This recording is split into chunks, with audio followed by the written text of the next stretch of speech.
Welcome into NFL Kickoff Live. It's the best hour of football talk every single Friday. We'll go around the NFL, talk about every team and every game, and we'll get you local insight that can't get anywhere else but right here at Locked On. I'm your host, Tanisha Batiste. Alongside me are Kyle Krabs and Michelle Majuk.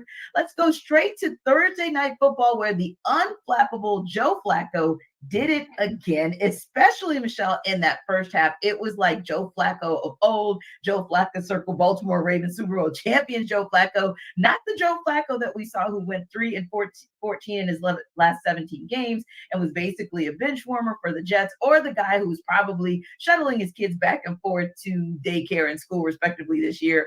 Man, Michelle, when you talk about 3 touchdowns in that first half, and of course, Browns go on to win 37-20 over the Jets, and just the fact that he's gone 4-1 in his 5 starts with the Browns and pulled them into the playoffs for the first or second time rather in 21 seasons.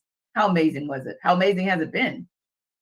Absolutely. I mean, what Joe Flacco is doing is absurd. Honestly, he came into the Browns. I was like, okay, they're probably finished, right? They're bringing in this old man that's coming off the couch, but he looks great, and he should be the comeback player of the year this year. Like, hands down, he deserves to win that award. 4 straight games with 300 plus passing yards, longest streak of his career. He waited until now to have that streak. It's also the longest streak in Browns team history, and it's tied for the longest streak with Tom Brady by a player of 38 plus years old. So what he's doing is really exceptional, and he actually gives them a chance in the playoffs, because if they're going to go into playoffs with Dorian Thompson-Robinson or PJ Walker, they had no chance. But the way Joe Flacco is playing right now, they surely do. And Kyle, Michelle makes a great point. The fact that this is the first time in the history of the entirety of the NFL where a team has made it to the postseason behind 4 quarterbacks, not 1, not 2, not 3, not 4. And I'm sure when Deshaun Watson went down very early in the season, nobody could have imagined that we'd be having this conversation. To Michelle's point, that this could be one of the more dangerous teams in the postseason this year. Yeah, I think the thing that's really exciting for Cleveland is that they stop turning the ball over. I mean, they have 3 turnovers in 3 of the last 4 games, and they had 2 in the one they didn't turn it over 3 times. And they put the ball on the ground 2 more times and recovered it against the Jets. So the fact that they're doing all this and the running game hasn't been overly consistent because they've had a bunch of injuries on the offensive line, plus Nick Chubb, and Joe Flacco's just out there kind of ripping the ball all over the field. And David Njoku has this big time resurgence, and Elijah Moore and the chemistry that they had in New York. And obviously we hope that Elijah's okay with the injury that he suffered last night as well. But it's brought a new element to this offense. And with how good that defense is, if they don't turn the ball over, I certainly would not want to be the AFC South team that draws them as the 4-5 matchup here in a couple weeks. Yeah, I think it's one of those things where I wouldn't want to draw Myles Garrett in 4 or 5 weeks, because he's one of those players that's been sneaky good this season. Obviously, Michelle, we're used to a guy like Myles Garrett having sack numbers that are out of control. He had one last night, and it was almost like a shocker, like, wow, Myles Garrett actually has a sack this season. But somehow, some way, he is kind of an example of what that defense is all about. The stat line may not tell you everything that you need to know about that defense, but when it counts, they really came up and came up big last year, but really have been kind of keeping on some level the Browns afloat this entire season.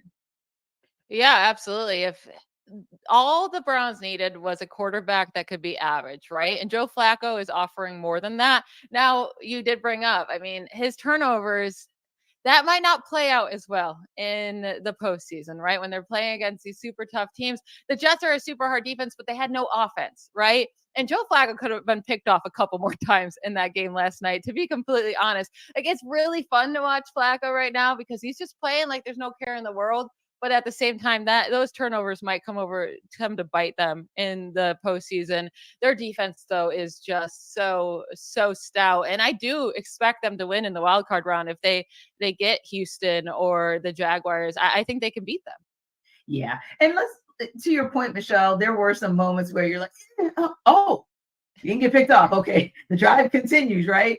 And so, yeah, you definitely have that opportunity where you say, oh, wow, that could have been another pick 6, if you will, because it was kind of one of those crazy games where it was obvious after the first two possessions that it was going to be a bit of a shootout, if you will, which was shocking because these are both two solid defenses. And then things just kind of slowed down in that second half, especially for the Browns. Of course, they still were able to pull out the win. But Kyle, speaking of that, I actually do want to talk about those Jets because, yeah, you could have left them for dead in the second quarter, but yet they found a way. Trevor Siemian kind of slowly but surely got them back into the game. Breece Hall had really strong runs where he needed to have him. One was of 25 yards, in fact, and they just finally kind of clawed their ways back and on some level kept themselves in it until obviously the Browns pulled away again late. So what about that New York Jets team? Of course, not for what you saw last night as it relates to this season, but whether Aaron Rodgers comes back and is under center next year or there's someone else there, at least it looks like Robert Saleh still has some things that he can be encouraged by or to build on.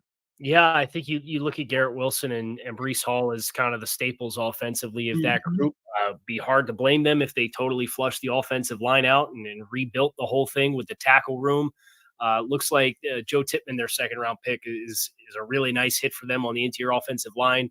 They'll obviously hope that Elijah Vera Tucker can stay healthy. He's been an excellent player when he's been healthy. So they have some pieces up front on the line, and having Breece Hall and the performance that he gave, particularly on the opening drive, right? Like he was the offense on the opening drive for them. It gives you something to work with. But I think the thing that I would be just a little leery about if I was a New York Jets fan is they're going to sit here and run this whole thing back. And if they're just going to ask Aaron Rodgers to fix all of the issues, undisciplined play, sloppy, easily avoidable mistakes, the defense, for all of the love and the fanfare that the defense has gotten and got coming into this season, they've given up 30 plus points in like half of their last 6-7 games. It's just not Aaron Rodgers returning fixes all your problems.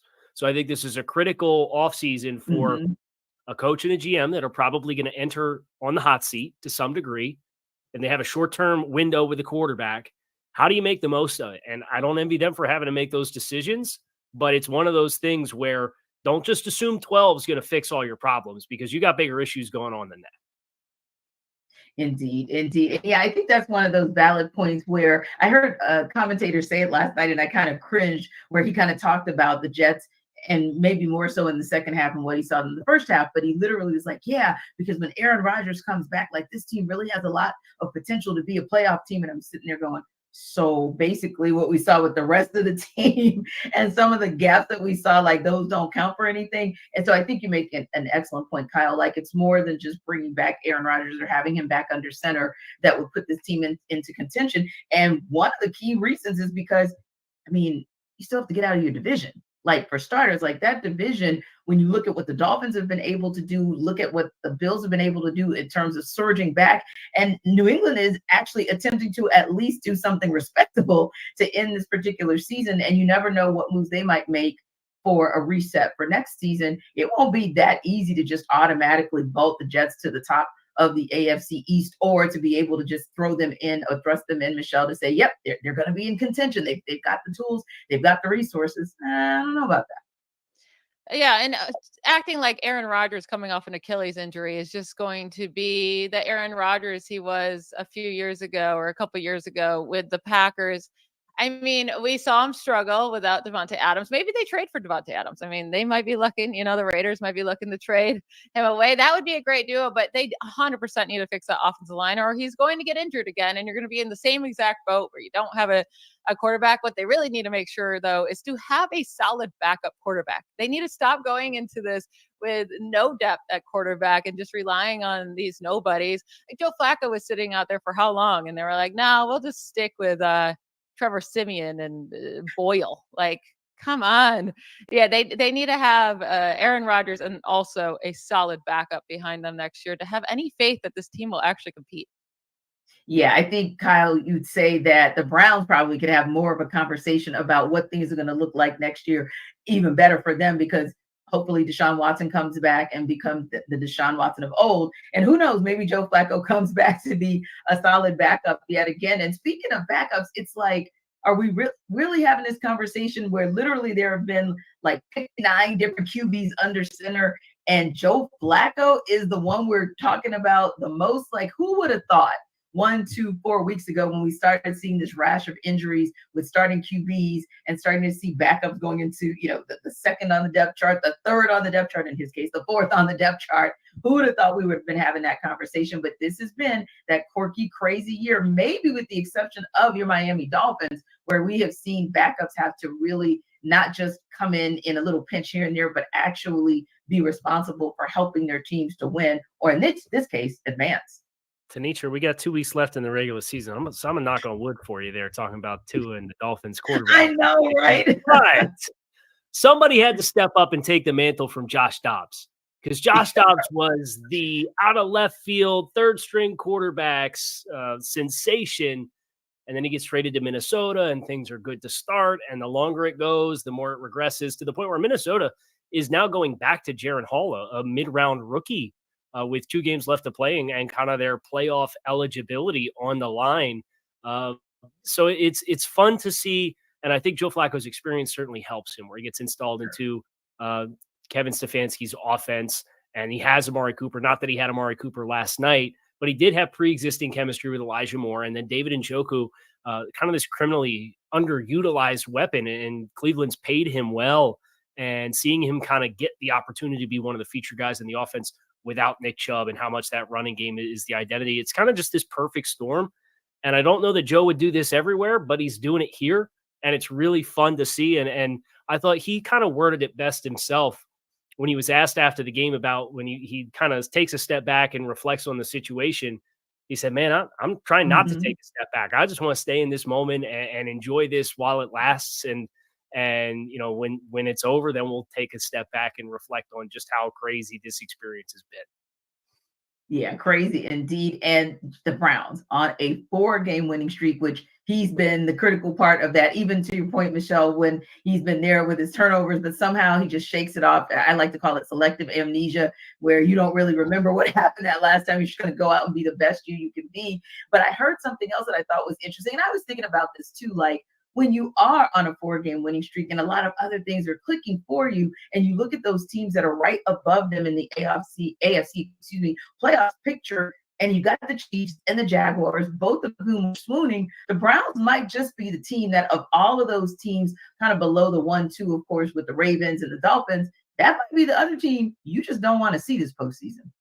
What's crazy is this AFC conference really does not have anyone that you feel 100% about will win their playoff game. Even in the first round, any of these teams you can picture losing or winning. And with the Browns, if they show up on defense, now their defense is a lot softer on the road than it is at home. And most likely, unless something crazy happens, they're not going to have really any home games, right, in the playoffs.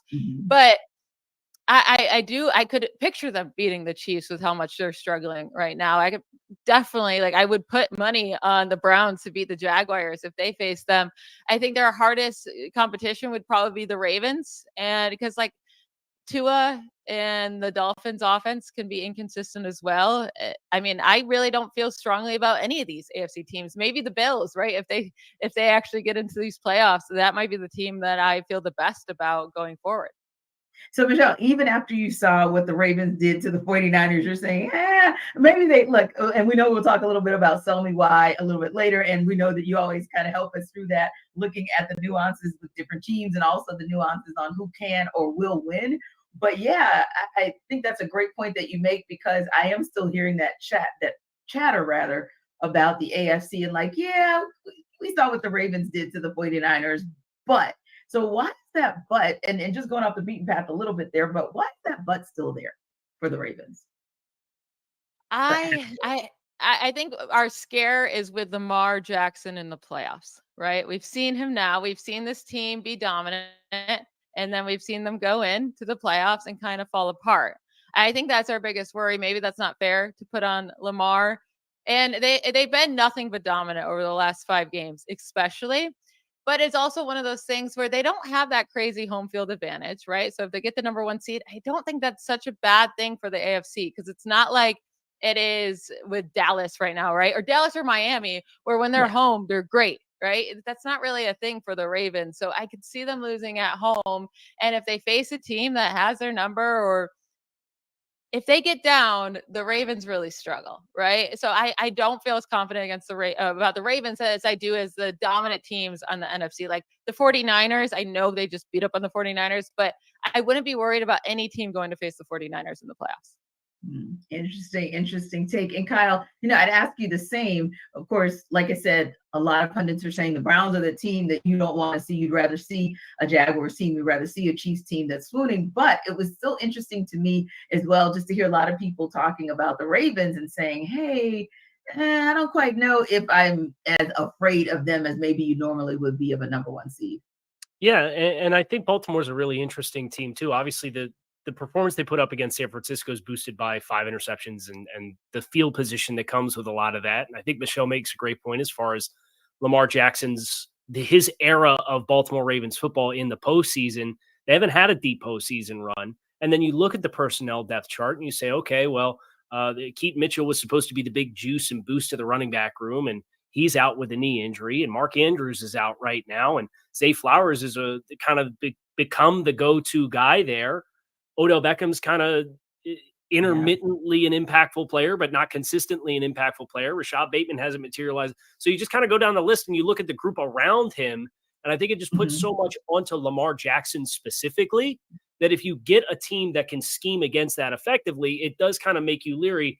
I think Michelle put it a great way. Baltimore's great when they dictate the terms of the game.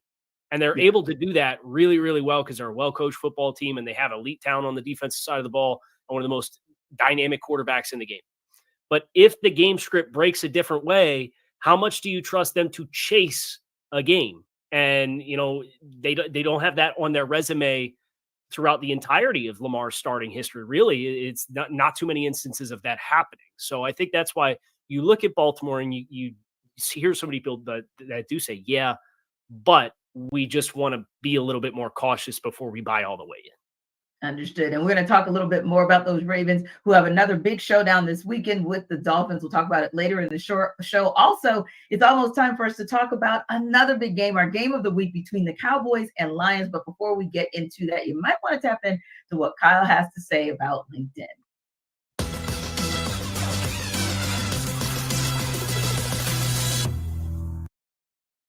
I'm going to apologize in advance because I don't quite have the same juice as Jarvis Davis does. But when you're hiring for your small business, you want to have as many top tier candidates as possible to interview. And that's why you have to check out LinkedIn Jobs. LinkedIn Jobs has the tools to help you find the right professionals for your team faster and for free. This is not just another job board. LinkedIn has a vast network of more than 1 billion professionals with a B, which makes it the best place to hire. Hiring is easy when you have that many quality candidates. So easy, in fact, that 86% of small businesses report getting at least one qualified candidate within 24 hours of their posting. LinkedIn knows that small businesses are wearing so many hats that it might not have the time or resources that they ideally have for the hiring process. Thankfully, with LinkedIn, their process is intuitive, quick, and easy. They even launched a feature that helps you write job descriptions, making the process for you even easier and quicker. Post your job for free at linkedin.com/lockedonnfl. That's linkedin.com/lockedonnfl to post your job for free. Terms and conditions do apply.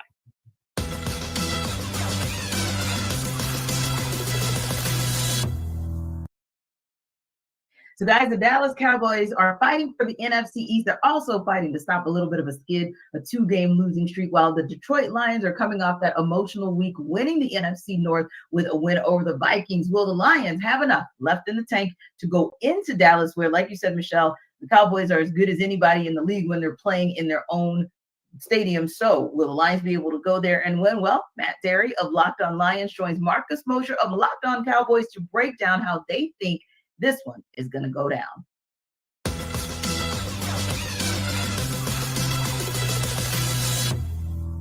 think the Lions need to run the football. The last thing you want to do is see CeeDee Lamb and Pollard and those guys and Dak on the field a ton. Lions run the ball, getting 4 or 5 yard chunks with Montgomery and Jahmyr Gibbs, running that clock a little bit. Second and shorts with the play action game that Ben Johnson, the Lions offensive coordinator, loves to utilize. And that keeps Dallas off the field. So I think running the football is going to be very, very key in winning this game for the Lions. Just not making a lot of mistakes. And again, no letdown. I mean, Marcus, like I said before, this team was celebrating in a big way was a t-shirt and hat game last Sunday in Minnesota, winning the division. Can they muster up that kind of excitement, that kind of energy for this game Saturday night? Shouldn't be too difficult. Like you said, Jimmy Johnson Day in Dallas. You're playing at Jerry World. It's in prime time.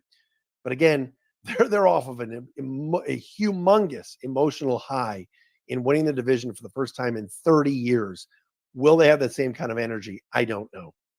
For the Cowboys, it's just don't beat yourself in this game. The Lions are a really good team, and they're going to have some amazing plays. They've got a lot of talent. You can't afford to make critical mental errors. And last week against Miami, they were all over the place, whether it was Hunter Lipke and Dak Prescott, missing on the exchange down at the goal line. They had multiple pre-snap penalties. They were late getting play calls in.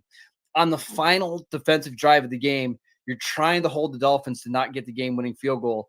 On the very first play, they get a 15-yard face mask penalty that just jump-starts that drive. Play a somewhat clean game, and I think eventually the Cowboys' talent at home will take over. But if they're consistently putting themselves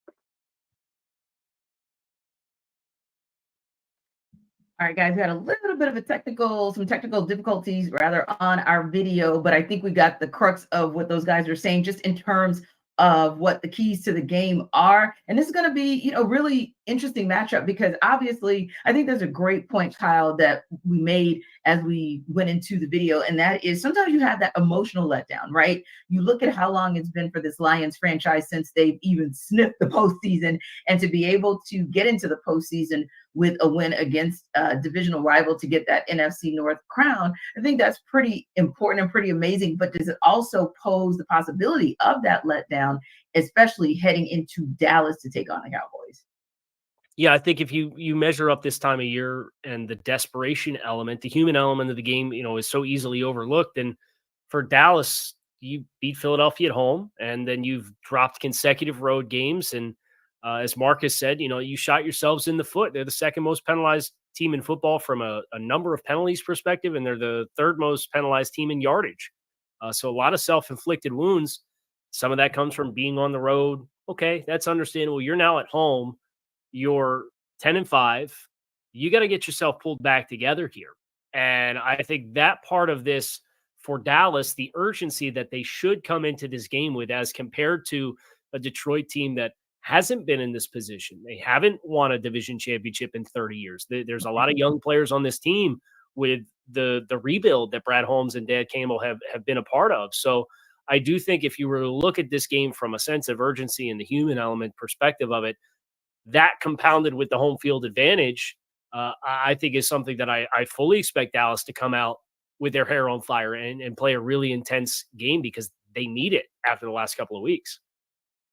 Yeah, and as they should, because right now you've got Philadelphia at 11-4, you've got Dallas at 10-5, but you've got the Eagles still in that space to be able to have the strength of victory tiebreaker over the Lions, which keeps them in that 2 spot should they win the next couple games. But you have Dallas still in contention to possibly win the NFC East, and it certainly makes for an easier pathway for them, right? But ultimately speaking, they've got, before they even get that far, Michelle, before they try to look, 2 games down, if you will, they've got to take care of business against the Lions this Sunday. And a part of it is, like everyone's been saying, the definition of take care of your business is take care of the ball, play a clean game at home, and let's see what happens after that. Yeah, and I think they will. I don't know for whatever reason why the Cowboys can only play so well at home, but it seems to be the case, right? They've won 6 of their 7 home games by 20 plus points. They won all of them by 6 plus points. The only one that was even close was that Seahawks Cowboys game. But also the Lions have had like a relatively pretty easy schedule, right? They haven't played a team that currently has a winning record since week 7. And in that week 7 game, they went to Baltimore and got their booties kicked, right? They lost 38-6. It wasn't even like the same two talented, you couldn't even compare the talent teams. They just got absolutely destroyed. I don't think they get absolutely destroyed in this game, talking about the Lions, but I do think that the Cowboys put up a ton of points and a ton of yards. So that means that Jared Goff and company are going to have to put up a ton of yards, a ton of points to stay with them. But I don't think it happens in a way where it's super close at the end of the game. I think the Cowboys handily win this game. Okay. What about you, Kyle? Because the point that Michelle is making is somewhat of a point that you could make about the Lions as well. Like when they go at it, like against, and of course it's Denver, so I'm going to make that caveat. And it's the Saints, so I'm going to make that caveat as well. But when you're looking at those games outside of the Bears game, which they lost, you look at 42 points they put up on Denver. A solid 30 on the Vikings, not bad. 33 against the Saints, and those obviously in those last 4 weeks. And then you go back to them right after the bye week. Well, it took 41 points for them to win and beat the Chargers, but nonetheless, they were able to drop 41 on them. Do you think if it is one of those shootout matches that it's a situation where you can see the Lions winning, maybe the shootout's in their favor because they can do it too? Yeah, I think if Detroit wins the game, it's going to feel a lot like the Dallas-Seattle game from about a month ago, where I think the final score was 41-35 and a lot of yards exchanged. I think just from Dallas's perspective defensively, the one thing they haven't been particularly efficient at is defending the run. And you think about the offensive line that Detroit brings to the table and that rushing attack, they got a lot of different ways that they can come at you. They can come at you with speed. They can come at you with power. They can run inside. They can run outside. So I think if they're able to get Dallas off balance, the linebackers for Dallas is a really tough looking position group right now. They've had a ton of injuries in that spot. If Detroit's going to win the game, I think that's where they get it really going and they keep Dallas on their heels. So I think if Dallas can force a mistake or a turnover or a punt early and double dip and get 2 scores on the board quickly, I think that really bodes well for them kind of playing a suffocating type of game if they force Detroit out of what they ideally would like to play from their script perspective. But I kind of see the game similarly to Michelle.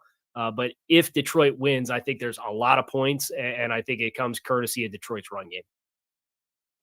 Indeed. And if by chance, and I'm saying if, but it almost seems like sort of a foregone conclusion that we have the expectation that the Cowboys will win, that'll, of course, keep them in contention for possibly winning the NFC East. Now, they end up with the Vikings, and I think that's kind of I don't think that's the hardest game in the world. We'll just be nice and say it that way. But ultimately speaking, it seems like they definitely have an opportunity there. But I think that Philadelphia, while they're not in a perfect position, and they certainly did not play themselves in a perfect position in their last game out, but they did at least stop the skid, which is good. Kind of where do you see this landing and looking for maybe a couple games with the Cowboys? Should they win this one? Do they win against the Vikings? Are they your favorite to get the NFC East, or do you still give that to the Eagles? I'm still giving it to the Eagles. I mean, their last 2 matchup against the Cardinals and the Giants, there's just no reason for them to lose. Like you said, they didn't even play a good game against the Giants last week, and they're still going to win that. The Giants have nothing to play for at that point. I mean, they really didn't this last week either.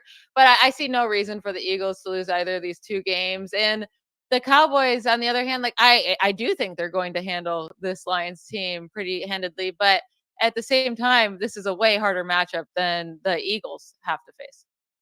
Yeah. And when I look at it as well, I think to myself, sometimes it's that motivation to, you don't always want to like back your way into the playoffs, or you don't want to back your way into that division title. I think, especially when you heard some of the comments, some were like, maybe you should have kept those to yourself, Michael Parsons. But sometimes those comments where it's just because of a frustration and a pride, Kyle, that the Cowboys have, where they don't want to have to rely completely on what other teams do to ensure, obviously, that they're going to get in the postseason, but maybe get the higher of the wild card seats, or to just outright win the division. I think also this is a pride game for them, and they want to show that, hey, we went on a little skid, but the team that you saw before that is actually who we are.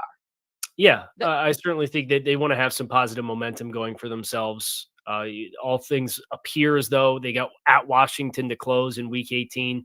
You're probably 11-6. That's going to make you the 5 seed. You're going to go play presumably Tampa if things trend the way that they're looking, and how well Tampa's played the last couple of weeks in the NFC South. And it's a rematch of the playoff game last year. And obviously a little bit different dynamics for Tampa Bay. They backed in at 8-9 and Tom Brady behind that shell of an offensive line. But you like Dallas in that matchup, I think, even as good as Tampa is playing, just because I think Dallas has enough needle movers on both sides of the football. So you want to have some momentum that kind of gets you rolling into that matchup. And then if you can build on that, then you can kind of have that next hurdle of, okay, we're going to have to go on the road against a playoff caliber team, be it Philadelphia, presume maybe San Francisco's depends. I think depends on what the Rams end up doing. I think they're a team that's capable of winning on the road in the wild card round as well, with Matthew Stafford playing as well as he is. Like, it's not a shoo-in that you're going to win and just play San Francisco. You could very easily draw Philadelphia again. And they should have won the first time they played Philadelphia in Philly. There was some little things down the stretch that cost them that game. So get some momentum going, whether it comes this week against Detroit. Hopefully it does. I think that really would set a positive tone to kind of get you back in playoff mindset as compared to a 3-game skid and then catching Washington with whoever's going to end up starting there because they're shuffling quarterbacks because who knows why with 2 games left in the season. I think there's a lot of importance for Dallas to get the ship righted here and not let this snowball on them before it gets in their heads. Indeed. And I think that's a critical point that you make before it gets in their heads. Now, as we prepare you for the NFL week with Sell Me Why, here is Kyle once again to sell you on DoorDash.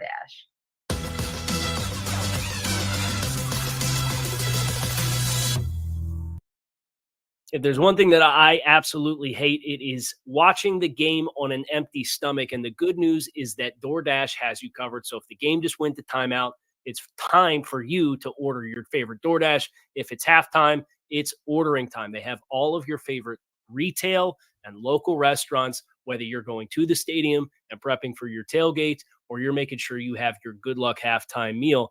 DoorDash has it all available to you. Your chips, dips, nachos, everything that you need for that home gate and having friends over at the house, or if you just selfishly want to make sure your Victory Monday meal is exactly what you want, but you don't have time to run out to your restaurant and eat it out or grab it and bring it back to the house. DoorDash does it all for you. You can get prepared before game day and stock up on all of your local favorites. You can get 50% off up to a $10 value when you spend $15 or more on your first order when you download the DoorDash app and enter code LOCKED23. That's 50% off up to a $10 value when you spend $15 or more on your first order. So download the DoorDash app, enter code LOCKED23, subject to change, and terms do apply.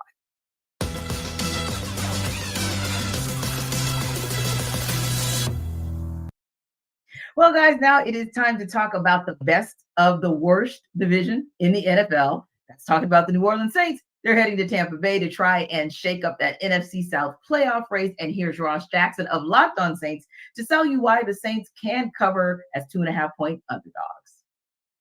If the New Orleans Saints want to cover the spread against the Tampa Bay Buccaneers this weekend, they're going to have to do something they have yet to prove they can consistently do all season. I'm Ross Jackson, host of the Locked On Saints podcast. If the New Orleans Saints want to cover the spread against Tampa Bay Buccaneers, they need to be a good football team. That's really it. And that sounds kind of crazy to say here on December 29th when I didn't expect that I would be sitting here talking about how challenging it is for the New Orleans Saints to put together a complete football game here in week 17 of the season, their 16th game of the year. You imagine they would have hit their stride, caught their rhythm, whatever cliche you want to use, rolls along with the rest of the cliches that I could be using about what the New Orleans Saints need to do to win this game. Put pressure on Baker Mayfield, force takeaways, force turnovers, score points, play complementary football off of those turnovers. New Orleans Saints have 7 wins so far this season, what has been a disappointing 2023 so far for a team that we expected to be a double-digit win team here in 2023. And 6 of those wins come in games in which the Saints have scored off of turnovers. 6-0 in those 6 games, by the way. And so for the New Orleans Saints, it makes sense. It's easy to see what it is that they have to do to win. The issue is it's a lot easier said than done. And especially if they want to not only cover the spread, which is a slim one as it is, but if they want to win and keep their playoff hopes alive, it's kind of a shame that at this point, what we're talking about is that this team has to be able to come in and be the football team we thought they would be week 4, week 5, week 6 even would have made sense with a new quarterback and changing elements and things like that. But the New Orleans Saints just have not been able to find a way to keep it all together, whether it's the run defense that has continued to struggle, an offense that can't catch a rhythm or catch anything, any kind of speed or momentum at all, or a defense that starts off games a little bit too slowly.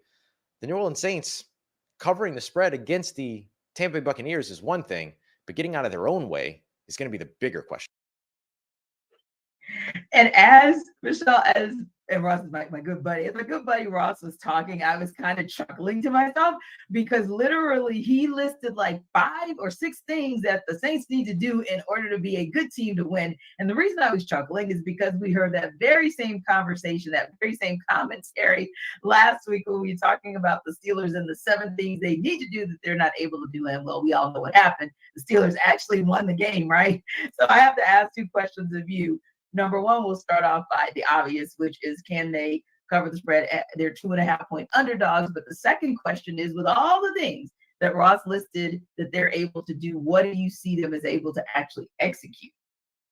Listen, I will just say straight up, I'm a Derek Carr hater. All right. So take what I say with a little grain of salt, because I just think he's a really, really bad quarterback, an NFL quarterback for teams. He's one of the worst ones when it comes to, he'll win you enough games to get you a really bad draft pick, but then never carry you to anything unless your team is perfection, which he's never had. But the Saints have lost their last 3 games on the road by 8 or more points. So I do expect the Buccaneers to cover in this matchup. I think they're the better team.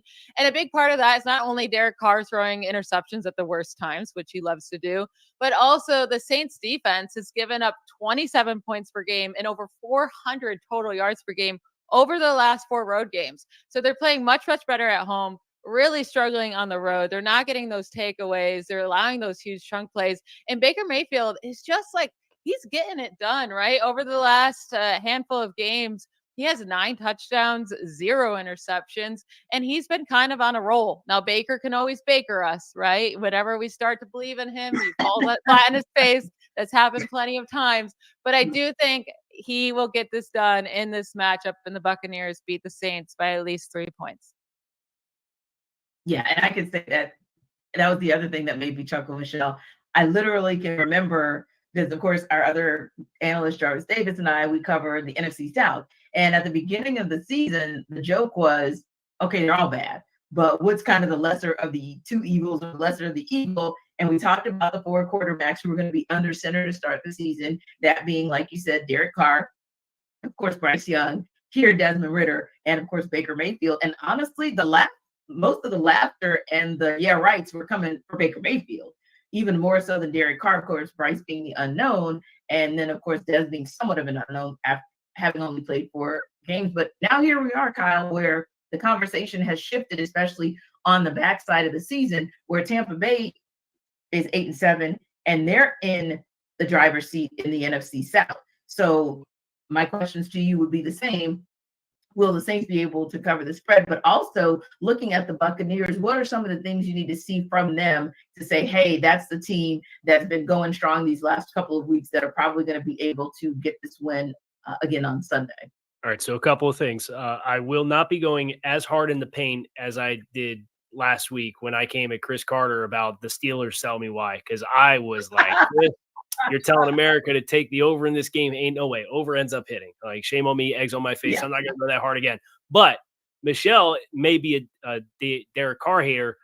I'm a Dennis Allen hater. So I'm going to be honest. This is a team that the last 2 seasons, y'all had a lot more talent at your disposal than what you've been able to tangibly get out of both sides of the ball. And I understand they've had some injuries offensively this year, but they're the 3rd worst efficiency from a rushing offense perspective, averaging 3.6 yards per carry this season with their offensive line. They have a lot of money invested in there. I know Ryan Ramczak's banged up.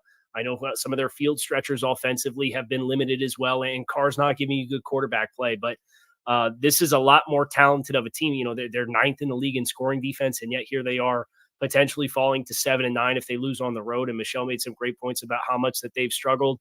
And you're going into Tampa Bay and you add the lens of what Tampa has done defensively the last 2 weeks, where 96 rushing yards conceded to Atlanta, 60 rushing yards conceded to Green Bay, and then 37 rushing yards conceded to Jacksonville the last 3 weeks. They're playing really good run defense. And if it's going to happen for New Orleans, it has to happen because they're more balanced offensively, Michelle. So that I think that's one of my biggest worries for this game too, is it's just the ways in which New Orleans has to win. I think Tampa's playing at a very high level as well. I can see there being a path for the Saints, right? I think the one path is that Derek Carr plays. He has those randomly good games, right, where he's on fire. Yeah. And I do think this could be a game he could do it, right? The Buccaneers defense are allowing the most passing yards per game in the NFL this season. They have a weak secondary, but also they're especially weak and deep passes, right? Deep pass attempts. And he has the weapons. Chris Olave can get there deep, and he's been utilizing him more lately. Thank goodness. Carr has been actually looking at his best wide receiver more consistently. You have Rashid Shaheed, who actually ranks 3rd in the NFL in deep receiving yards. So that's 20 plus air yards, right? He's only behind Tyreek Hill and Amari Cooper.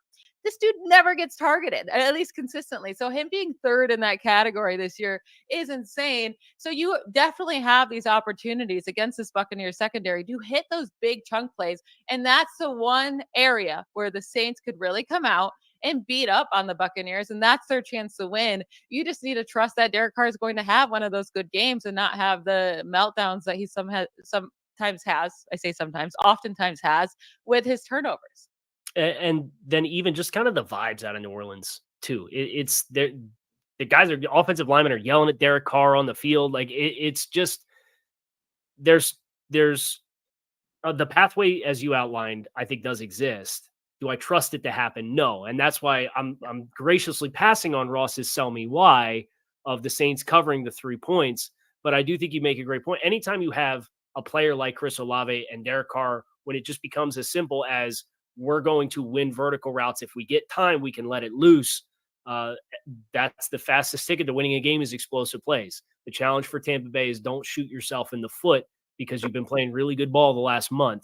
Don't let this be the aberration game where you see light at the end of the tunnel and you blink too fast and you let this one get the best of you. Indeed. Now, 2 teams that are actually been up and down. Sometimes they're playing great, sometimes not so much. That's the Minnesota Vikings and their rival Green Bay Packers. On Sunday Night Football, we'll get to see the Vikings host the Packers. Vikings are 1.5-point favorites in that one. And here's Luke Braun of Locked On Vikings to tell you why the Vikings can't cover that spread.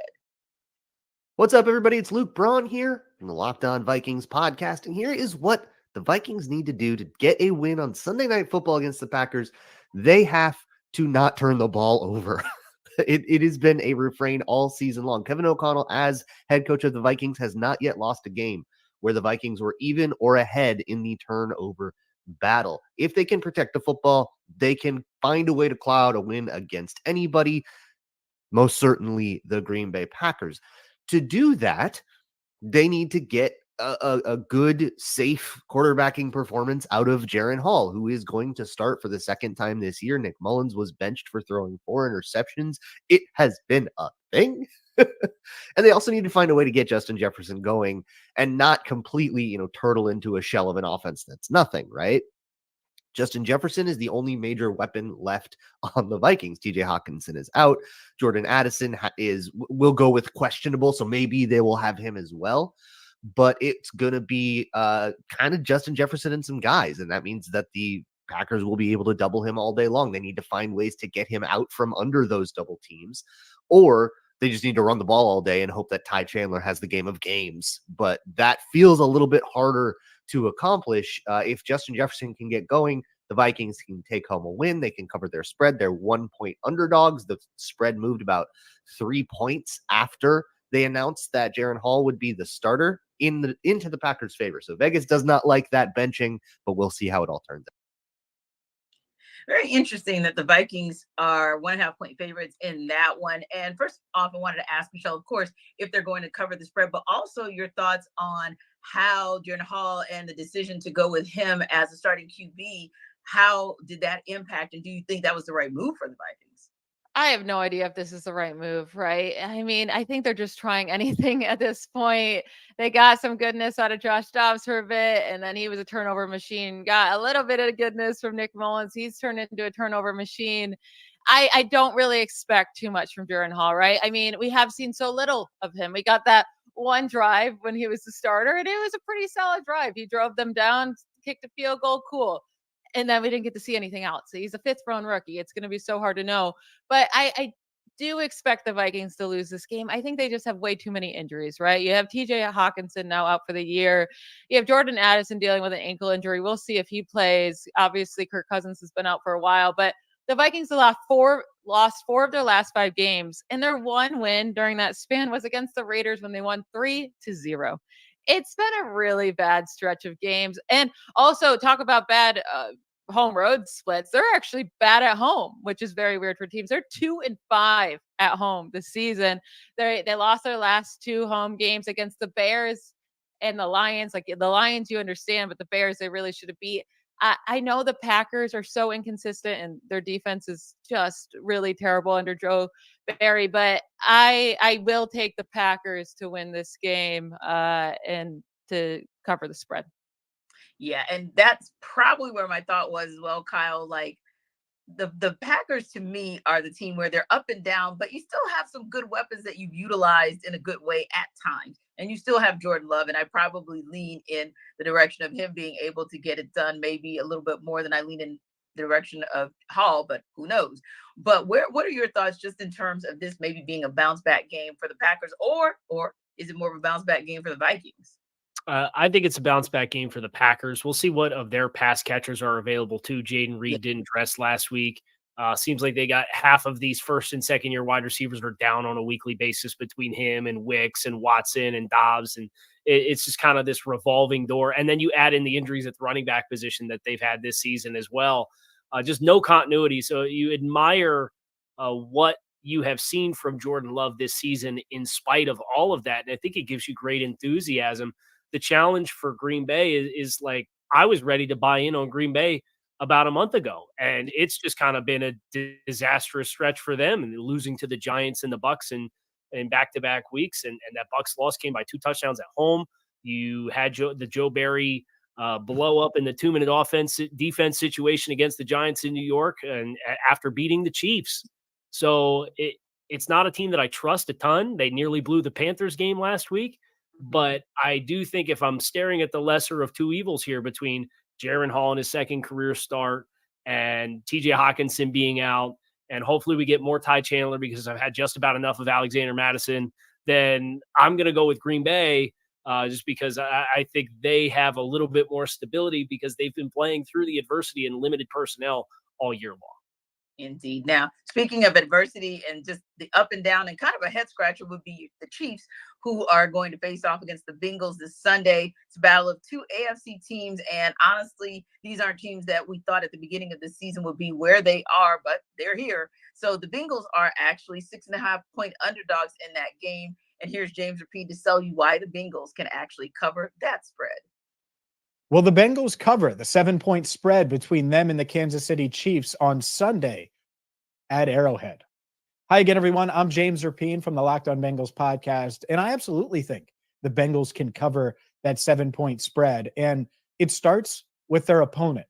These are not the Chiefs that we're used to seeing. This is not the Patrick Mahomes, Travis Kelce big play offense led by Andy Reid that we're used to seeing. They have struggled in recent weeks and had their ups and downs all season long. And so when I look at this Kansas City Chiefs team, I actually think about their defense.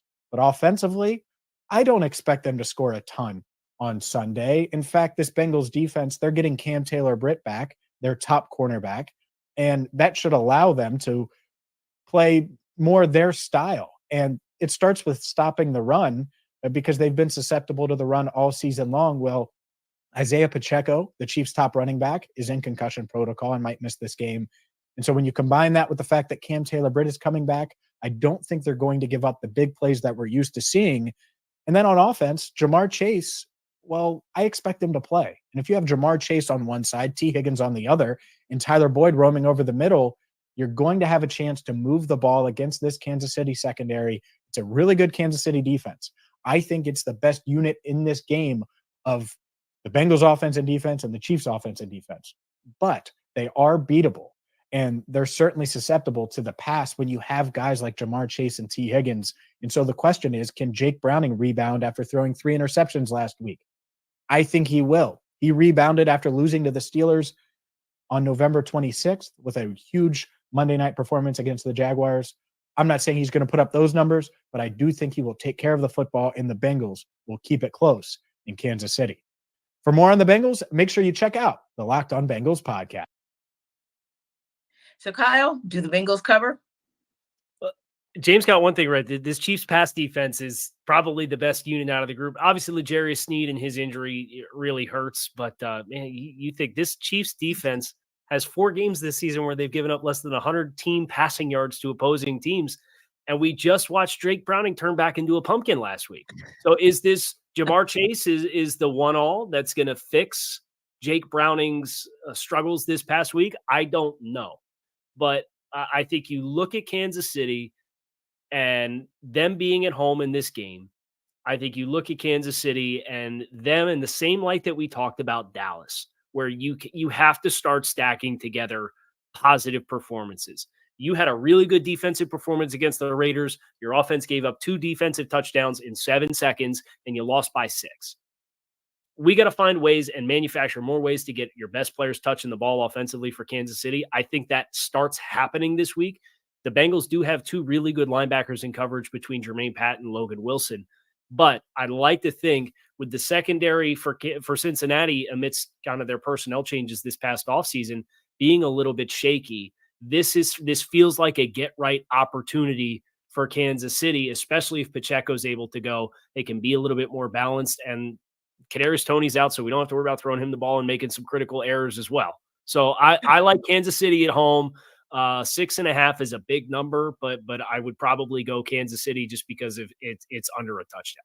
Yeah, Michelle, I have to say that 6.5 kind of made me raise an eyebrow as well. But do you think the Bengals will be able to cover the spread? I don't think they're going to win, but I think they'll cover the spread. So it was a terrible game last week against the Steelers for sure, but they've covered the spread 6.5 points in each of their first 4 games with Jake Browning as starter. So I am worried about the Chiefs defense. You brought up great points there. They've been absolutely dominant. The one thing the Chiefs need to do is stop dropping the ball, right? You bring up Kadarius Toney. Justin Watson leads the league with 6 drops. Like, maybe stop passing to Justin Watson. Just throw to Rashee Rice, Clyde Edwards-Helaire, and more importantly, Travis Kelce. Just get those 3 guys involved. Stop with the craziness with Toney and Watson. All right, just go to the guy that brought you there if that guy can only get his head in the game. Now, it's almost time to talk Dolphins at Ravens, which means it's almost time to check out FanDuel.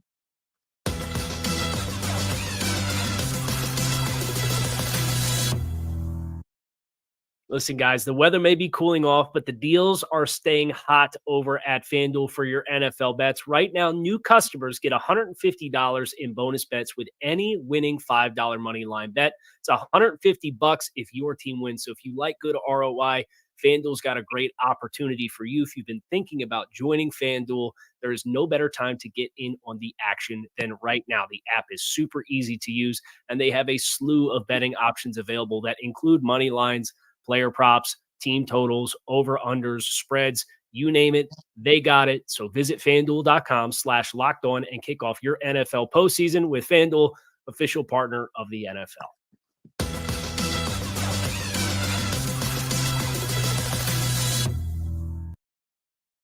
All right, guys, it's kind of the moment we've all been waiting for. I just kind of love to talk Dolphins when Kyle's in the building because, hey, he gives us nuggets about the team, which is still continuing to trend up and all the things that make the Dolphins really good, kind of bordering on great at times. Now, this week, of course, they have a formidable opponent in the Baltimore Ravens. And in fact, Kyle, what may make that challenging, although like we said earlier, playing in Baltimore isn't exactly the most threatening thing that a team can do. Like, it's not the scariest place, but certainly they've got a little bit of a home field advantage there, if you will. And that's where the Dolphins will find themselves in a critical AFC matchup this weekend. Now, Kyle, the Dolphins are 3.5-point underdogs. You agree with that?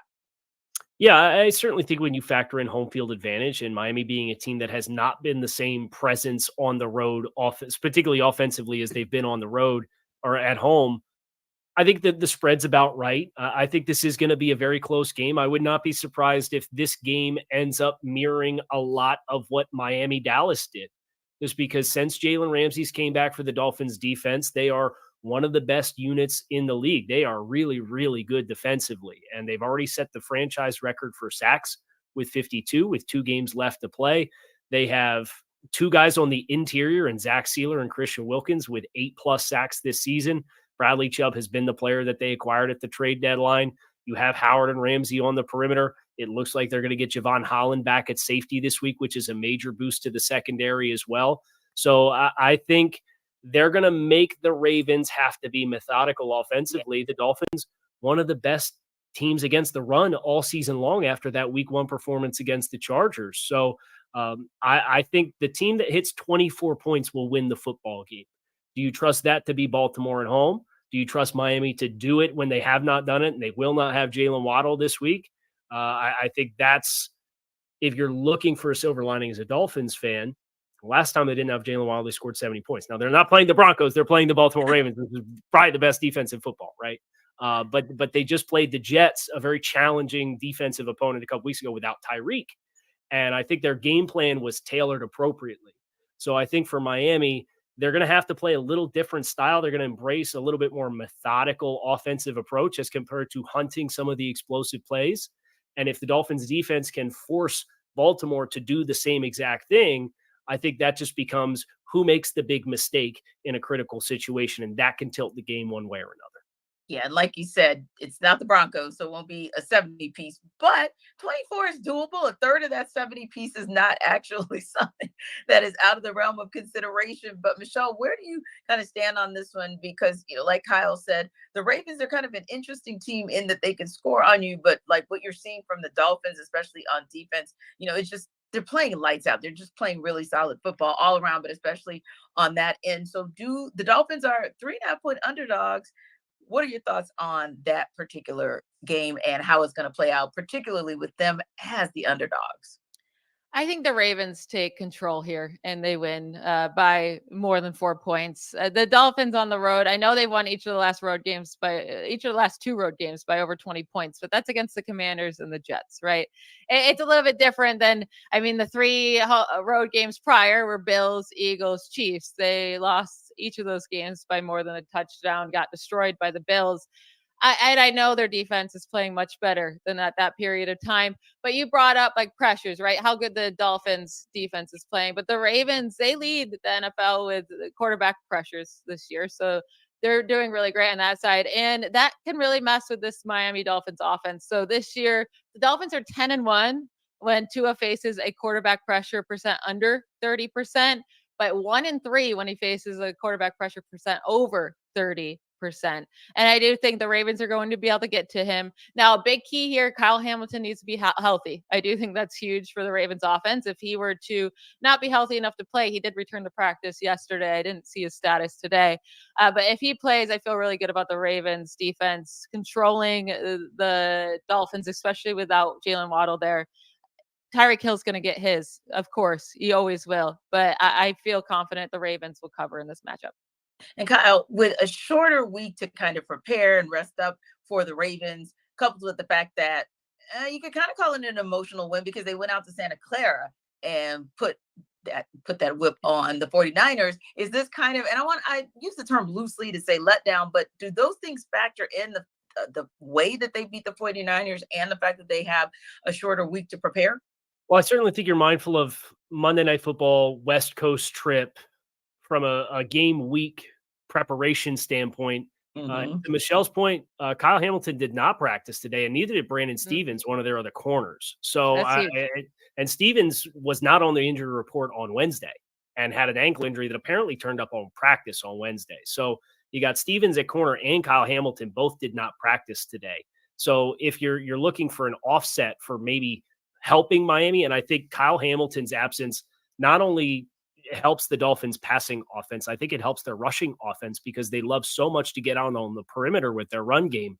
But you can't block Kyle Hamilton with skill players, right? Like he's so long, he's so freakishly explosive and instinctive. I think that single dynamic, if Hamilton can't go, I think helps Miami be a little bit more balanced offensively, and that in turn can maybe help the Dolphins to stem this pass rush for Baltimore that's had Matt Week inside with double-digit sacks this season, and Clowney's playing the best football that he's played in probably 5 years. They got a lot of really impressive performers on that defense, and they like to kind of sit on you in the back seven and really get after you in the front. So it'll be really interesting to see how that storyline continues to unfold. Interesting indeed. So just like, on Monday, it was Ravens Niners, one of the most watched games of NFL Monday night history. I think this is going to be another one of those kind of must-see games, if you will. But we got a ton of them here in Week 17. So we appreciate you guys stopping by to hear us talking about all of these great matchups as it goes down to the wire for who makes it to the postseason on both sides, the AFC and the NFC. We also here at NFL Kickoff Live appreciate you guys for rocking with us from day one here in 2023. We wish you guys a happy new year. That's going to be a prosperous and safe weekend for you. And we'll see you on the other side.